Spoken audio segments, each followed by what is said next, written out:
Hello and welcome to the Goon and Talk back again with you guys for another show, for another episode of our Raw Reaction preview series, mashed together with our expert members show as we look ahead to Arsenal's biggest game of the season, arguably, tomorrow evening when they take on Benfica at home. Well, we say at home, it's like a second home for us, Olympiacos, these days.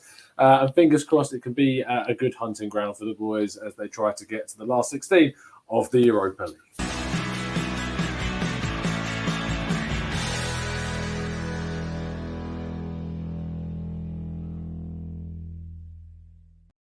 And as per with our preview shows, I'm joined by a couple of our members. First of all, it's Pablo. How you doing, mate? Are you well?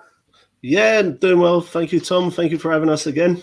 No problem at all. Is world treating you well? Hard at work? Lockdown? Coming out of lockdown soon. We've got a route out of lockdown now. Yeah, well, it didn't affect me work-wise, an industry that I'm in. So, yeah. It's been busy. Good to hear that obviously we're going to hopefully, fingers crossed, by June be out of this mess, but we'll see what happens. Jared, always a pleasure, mate. How are you? You well? Doing well. Glad to be back. Glad to see you and Pablo again. Yes, mate. It's all good. I mean, how is it around you, pandemic-wise, Chicago? Is it on lockdown or not? It's starting to open up a little bit, but still pretty limited, but I'm kind of like Pablo. It doesn't really affect me work-wise. I work from home all the time anyway, so just kind of another day for me and stay home and be a little bit bored. Well, what's not boring, and I should say congratulations, Jared, because you were the winner of our football prizes competition. I mean, how buzzing were you about that? I was pretty pumped when I saw the number get called and just got the DHL notification. It's en route, so I'll definitely post it once it comes in. Brilliant stuff. Yeah, I'm going to post a picture of yours and Dan's at the same time. So I look forward to seeing those. But anyway, we're here obviously to talk about Benfica. Jared, people are basically saying on social media, this is like make or break. This is a case of Arteta's biggest game of his Arsenal career so far. How do you kind of view this? Like worst case scenario, Arsenal don't go through. Where does that leave us and Arteta himself, do you think? So I agree. It's a big game for sure. I think we need to qualify for Europe next year. And right now that's Europa League's looking like our best chance at it. As far as where it leaves Arteta, I think it was back in December. I think we spoke when there was kind of a big push for the Arteta out when we were on kind of a poor run. And my position then is the same it is now. I don't think the team's getting rid of Arteta. I think if we lose 4-0 today, it doesn't really affect his position, or tomorrow rather. I think, and I've always thought, just kind of outside looking in, that when he took this job over, he kind of set up front, like, look, this is a team that needs a lot of work. There's a lot of players we need to move out. There's a lot that needs to be developed to make it successful. And I think he kind of went in with the expectation that if I take this job, you need to give me at least a couple of years in it to do what I want to do to make it successful. And I think the ownership was on board for that. I haven't seen any signs that they have any desire to get rid of him when things get a little bit rough. So, I said back then, and I still say, I think going into next January's transfer window, he's going to be the manager at Arsenal, kind of regardless of the way this season goes.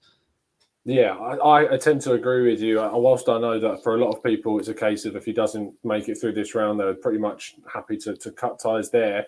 Realistically, I don't expect anything to change if we do go out tomorrow evening, which would obviously be a huge disappointment and a big criticism, you have to say, because this is arguably, Pablo, one of the worst Benfica sides we've seen in a long time. And Arsenal should really, with the squad that they've got, no matter the injuries we face, still be getting through.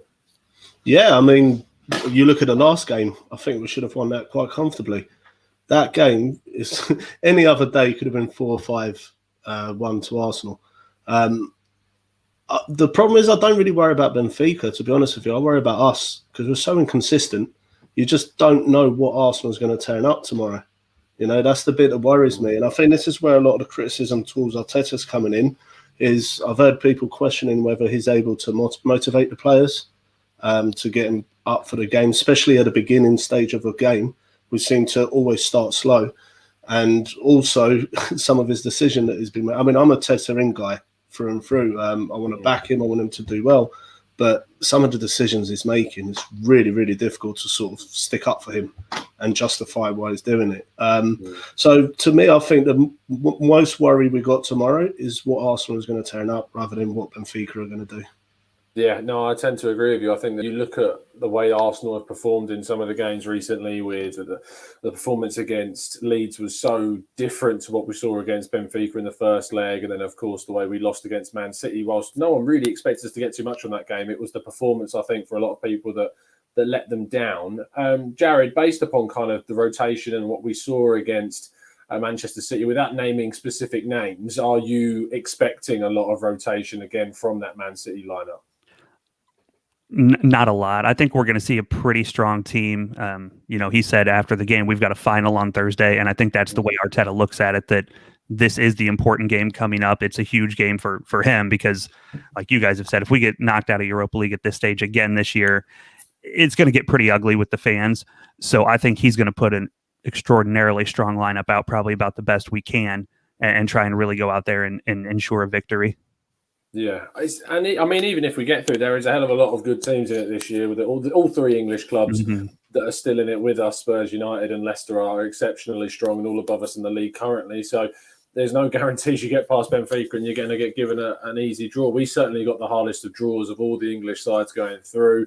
With Benfica, no matter what you feel about them specifically as a side, but I'm interested about how, if things necessarily don't go to plan, or we hopefully won't have to worry about it, how Arsenal reacts to that in the league and how the league takes shape and the kind of the social aspect of it as well. Let's go through our lineups. Pablo, I believe, or is it Jared? I think we're starting with. Let me just see on the screen. It is Jared. So, Jared, do you want to just talk me through your selection?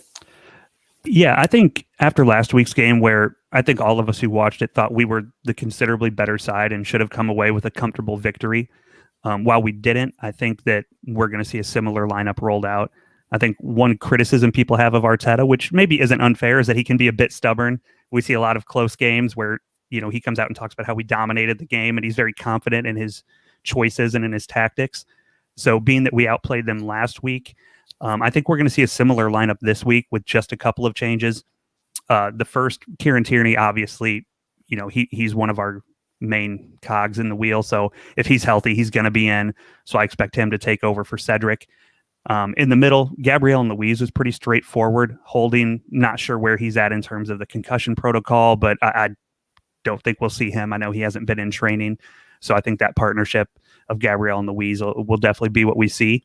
On the right side, I've got Hector Bellerin. I know a lot of people won't like that, but I'm still of the mind. I like Cedric, and I think he's done some good things, but Hector Bellerin's a considerably better footballer than Cedric is, and Arteta likes him, so I expect him to be in that spot.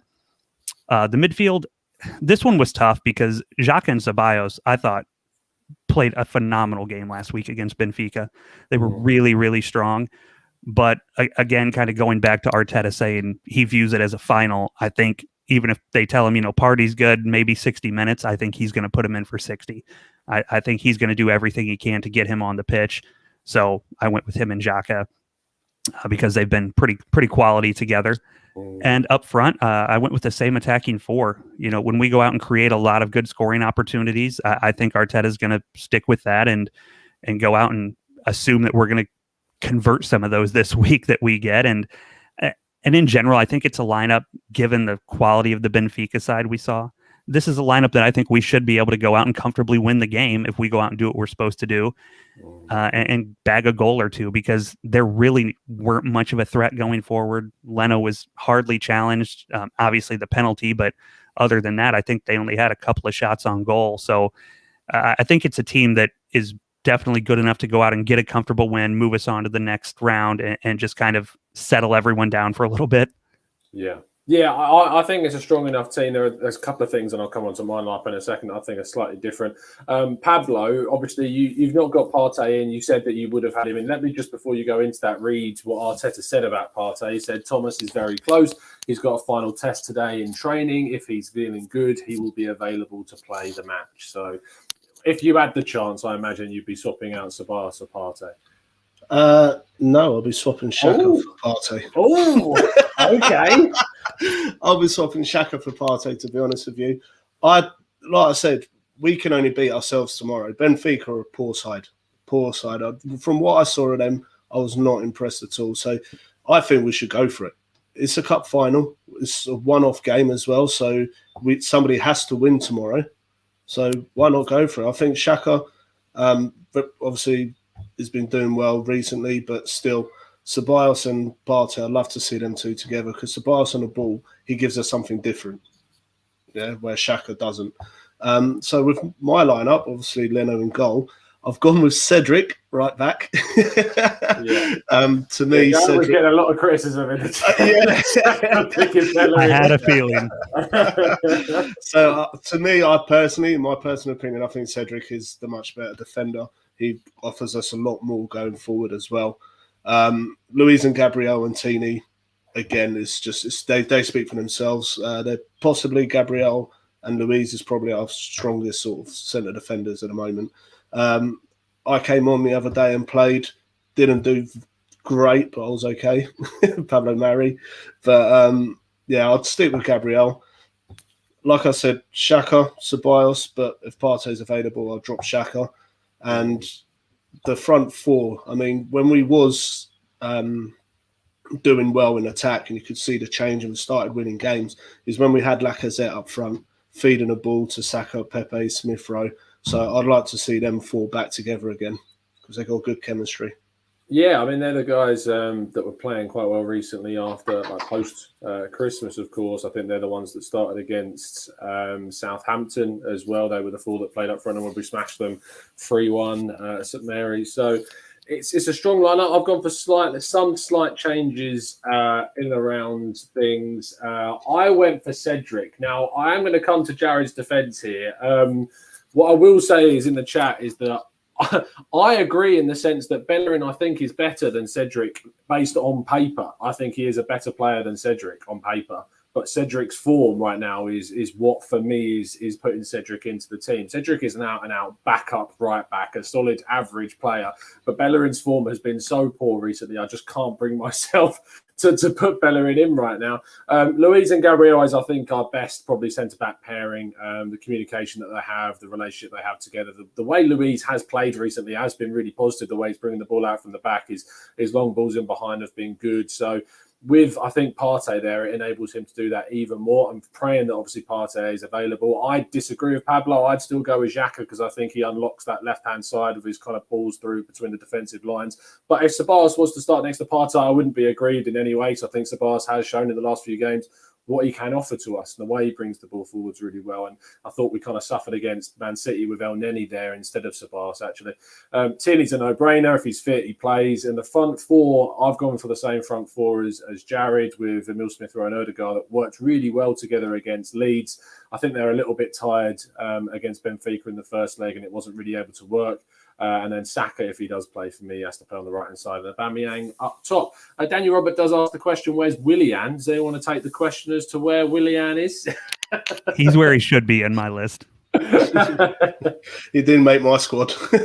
No, dearie me. Mike says, Tom, what has Pepe done to you? I mean, it's not about removing Pepe. I just think that Emile Smith-Rowe and Odegaard have done really well together. When they've been on the pitch, it adds that creativity. I think also having those two helps Aubameyang in the position that he has as a central striker. Pepe, I think, can play on the left-hand side and help Aubameyang. But for me, I'd be going with both of Odegaard and Emile Smith-Rowe in this lineup, just for me personally. Let's see with some more comments from you guys. Mike N says, I really do have a feeling Aubameyang could cost us if he's played from the start. I mean, what do you make of Aubameyang, Jared? He's been in and out of the team and obviously has not had the best of seasons. His finishing has been a little bit below par. But I feel with the same lineup that you have, if he's got the service around him, he's still a lethal player. Yeah, you and I kind of agree on this one. I think he definitely hasn't had his best season. I don't think there's really any argument there. But looking specifically at our tactics against Benfica with Odegaard and ESR to kind of feed him, he got some opportunities last week. It's a game he easily could have come away with a couple of goals. I mean, he missed one that, he probably converts 9 out of 10 times on a beautiful pass from Hector Bellerin, might I add.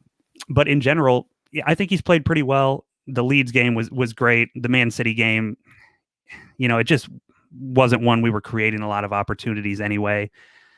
So I kind of don't give him a pass, but it's understandable. We've got the ball a limited amount. We just couldn't create anything or get him any service. But I thought the service was there and he was in a lot of effective spaces last Thursday, and I expect him to kind of do the same tomorrow. Pablo, you picked Lacazette. obviously that's out of you saying I think that we play better with Laka dropping deep, linking up play, and you think this would be important during the game on Thursday. Yeah, it will be. It'd be really important. To be honest with you, I kind of feel sorry for Lacazette because he hasn't done anything wrong. He was playing really well. He was our top goal scorer. He was linking up with all the youngsters absolutely brilliantly. And then Abba came in, obviously scored his goals, and that kind of pushed Lacazette out of the team. But to me, the problem I have with Aubameyang is that, I don't know, recently, well, not recently, pretty much been most of the season, he's not shown interest, and is his work off the ball that I think is lacking. Before, you used to see him, whether it be on the left, up front, running after the balls, chasing down the goalkeepers, and doing all these additional things rather than just scoring. Even that has gone from his game. And the last game against Benfica, I know people have bad days, but he's a professional footballer. The chances that he missed, he should have buried at least one of them. And if he buries one of them, we win that game. And to me, I think his confidence is so low, we can't gamble on him refining his form for this game. That's my issue with it. Yeah, I mean, whilst I've started Aubameyang, if Lacazette is the guy that Arteta chooses, I'm not going to be upset by that at all. And I'll be absolutely fine to see Lacazette as the starting striker for sure. Jared, you responded to Dan in the chat regarding Martinelli, who again doesn't make our team. Is there any concern you've got about him not playing, or do you think he's just trying to be managed by Arteta at this stage? I definitely have some concern. I think that's one of my bigger criticisms of Mikel is the handling of Martinelli so far. He just showed so much promise. I think he ended up with 10 goals last year in all comps? Yeah, or pretty close. So, yeah. And just had a great breakout year. And he's one that, I don't expect to see him in the starting 11 every week, but I certainly at this point in the season, I don't know how many minutes is played, but it's nowhere near what I think myself and most people would have anticipated. I understand maybe wanting to ease him back in. He came off a somewhat lengthy injury, but at this point in the year, he's back to full speed, and it's been really disappointing for me that we haven't seen more of him. I think there's been some chances and some opportunities for games he could have come on and didn't, that I would have liked to see, and I think a lot of our fans would have liked to see.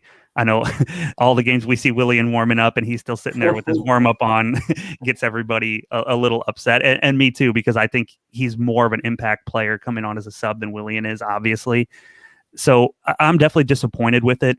I'd love to see him start, and that's what I said to Dan is I don't disagree. I just went more with what I think we're going to see from Arteta, and I don't think there's any chance we're going to see him in the starting lineup, unfortunately. Pablo, we're going to move on to predictions. So give me your thoughts on what you think the score is. I'm going to go with a 3-0 Arsenal win. Yeah, I'm pretty confident. Like I said, yeah, well, mainly reason is because I didn't see enough from Benfica to be worried about what the result's going to be. If we turn up on our day and play like I know we can, it should be a comfortable win for us. I know Benfica are a big club, but at the moment they're going through a really bad stage. So to me, I can just see nothing but an Arsenal win. I'll be really disappointed if we don't win this game. Yeah, me too. Jared?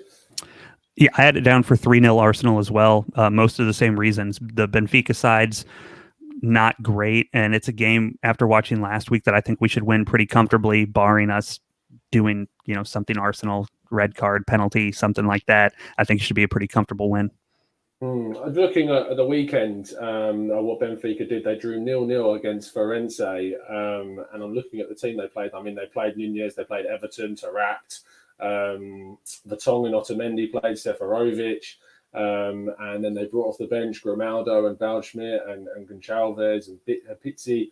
So they played most of their team and they still couldn't get a goal past a side who, I'm very honest, I've not really heard too much about. I'm looking where they are in the table and they're fourth from bottom in Portugal. So I think that tells you everything you need to know about Benfica's current state. I think that there's a lot of positive predictions from you guys and obviously in the chat as well. I mean, let's go through some of what people are saying. Dan Roberts said it's going to be 0-0 and we're going to go through an away goal, so it should be absolutely painful to watch, is fair to say. Yannick says 2-1 Arsenal, I'm praying. Ingar says 2-1 Arsenal, Saka and Pepe to score. Zamir says 7-0 Cedric Screamers I mean, that would be unbelievable.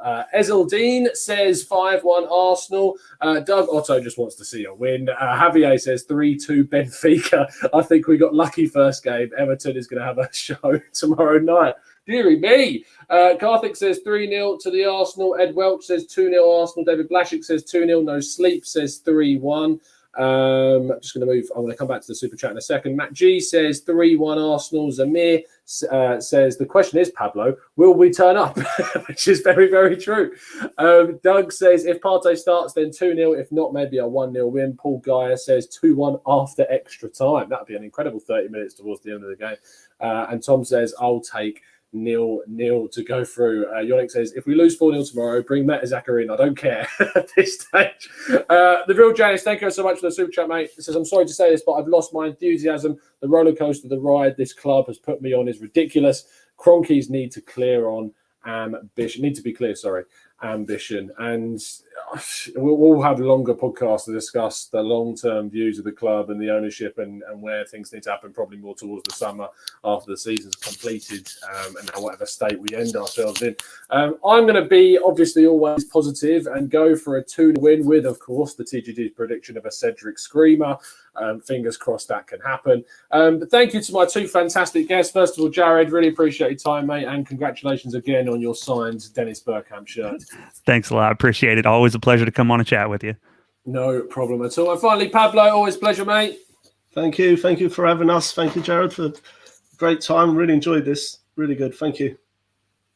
Absolutely no problem at all. You can find Jared at JC_AFC or just by typing in Chicago Gooner on Twitter. And you can find Pablo at Pablo Mirror 11 also on Twitter. Give the guys a follow.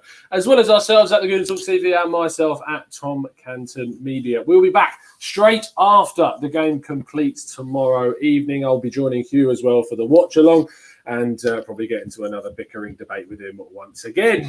We'll see you again very, very soon. And as always, up the Arsenal.